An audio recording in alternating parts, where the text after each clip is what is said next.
Hey tankers, Bonsai Duck here. Today we have Oiler Cannonball from the TLG clan. He's in his Tiger 2. Oiler's just been stepping into some tier 9, just dipping his toes, as he says. And the Tiger 2, I think, is a nice tier 9 to get used to. All right, it's not an it's not a premium tier 8, but it's a fairly decent heavy for the tier 8. Now you are still running the tier 8 gun as opposed to the tier 9, so. But it's still, that's a good hitting gun. All right.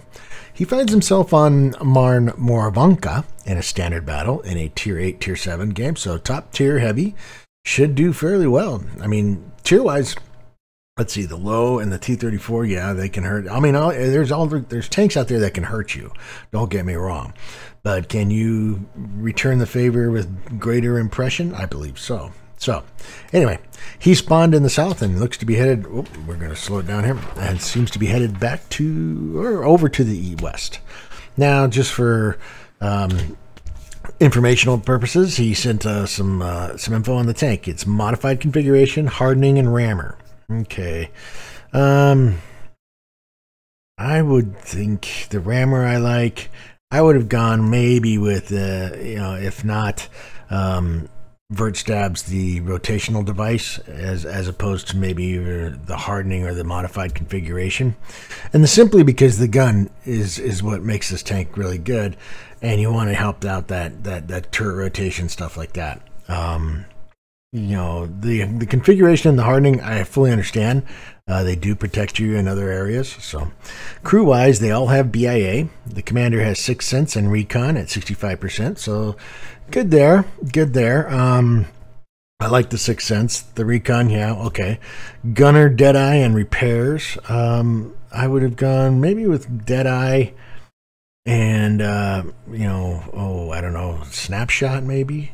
Yeah, as opposed to Repairs.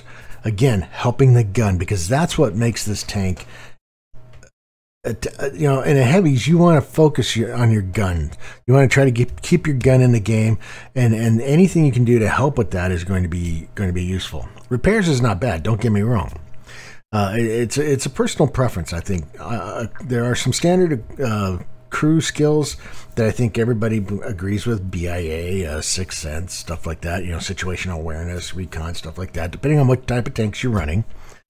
But when it comes down to getting into what's going to help this tank achieve the best it's going to get, right? As far as driver, you've got repairs and clutch braking. Okay, all right. Clutch braking, yes. I think maybe I wouldn't have gone to repairs right away. I guess it's just me. I would have focused more on like the terrain effects and stuff like that. That type for the driver. Radio operator, situational awareness, and repairs. You're really into the repairs here, and I guess because you're running small repair kit, I can understand that. But situational awareness, anything to extend your view range, would be nice. Loader, repairs, and safe storage. Safe storage always before repairs.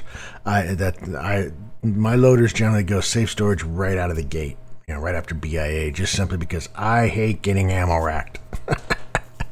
Some people really hate catching on fire, and that really doesn't bother me as bad as getting ammo racked. So, a little, some personal, like I said, it's a personal preference.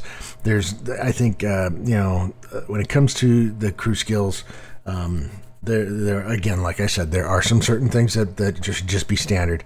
But after that, after you get past those first two, then it's personal preference. But I'm not going to fault you on what you've done.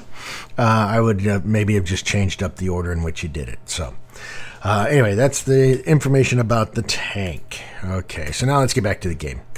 So okay, let's get our mouse back. Okay, yeah, it's back. It's running. It's working. Okay, we're all rolling. Here we go. Get with him. There we go. We got an E25 and a Pantera over here. Your 26 E5 and your IS2 have gone to the Magical Forest, which means you're going to end up being the guy holding this side down.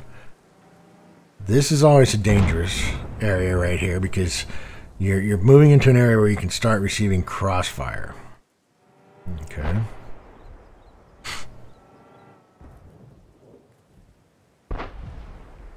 I think your plan is just hard charge over this way with a T-34. Ooh, and he can do some serious damage to you.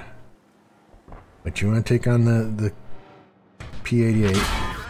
See, that's where the rotational device would help you out. It would have allowed you to get that gun on that target much quicker than where you're at right now. And now you're in some serious. You're getting yourself into a crossfire, because if the T-34 pushes up and the P-88 are able to, start working on you together, you're going to be in some serious trouble.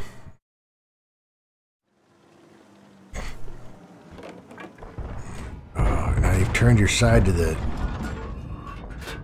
All right, nice shot on there.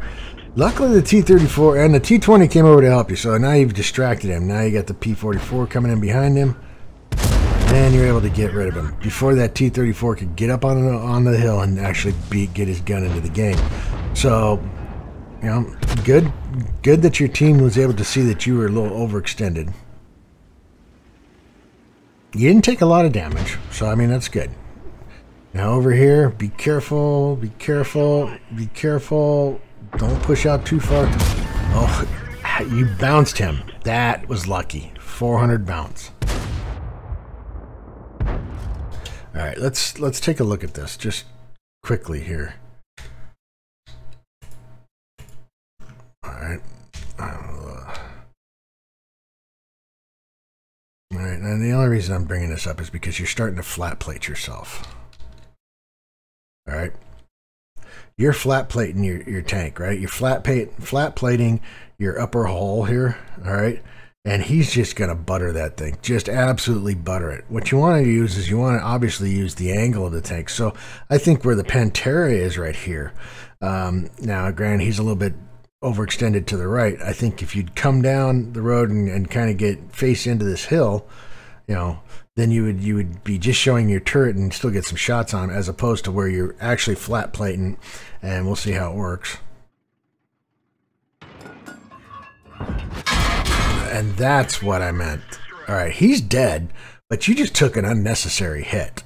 All right, I'm sorry, you just took a total unnecessary hit, and what did he do? He pinned you right there, right where I said he was going to do it, because you're backing up and you're flat plating this. All right, you want to use the angles of the German tanks. All right. Now, granted, he's dead, so you can get out of here now. Bounce the T-29.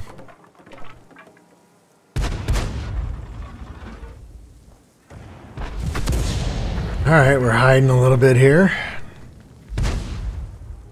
There's the Scorpion.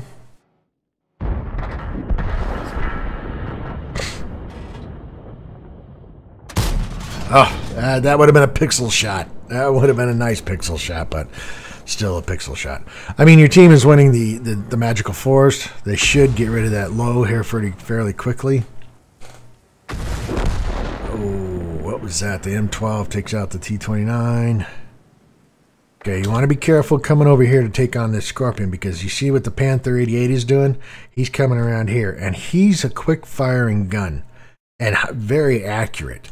And he can just, whittle you down, and you've got no support over here. Nobody's going to be able to help you over here. And so you got to watch. You see where the Panther 88 was heading. Now you're spotted. Panther 88's up on the hill. All right. And, I mean, now he's not focused on you, which is, I guess he's paying attention to 25, I guess is all right. Or he's maybe the Progetto. Why he's not? Well, he is 62%. I don't know.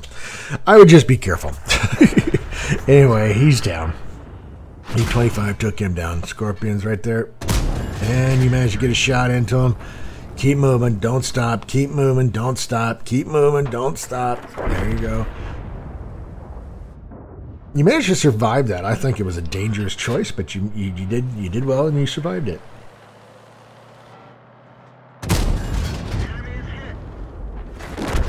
And what was that? The EBR? Was that the EBR? No, Pantera helped you out there. Oh, M12 on you. M12.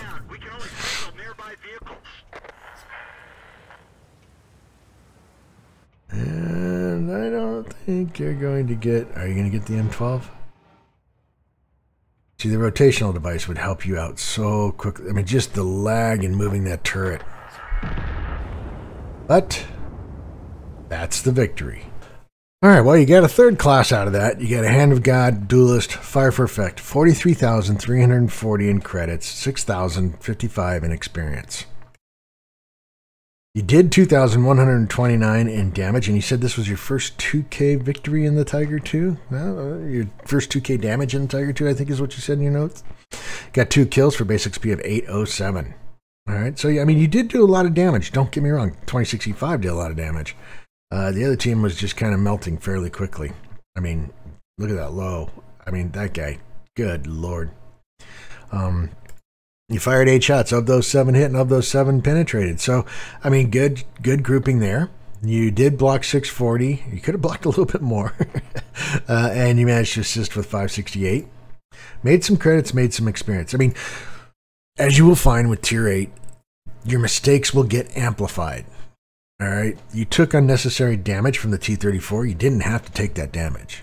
I'm just saying you didn't have to do it. You got to be careful not to flat plate your angled armor, because once you do that, then you've lost all your angle off of it, and thus your protection.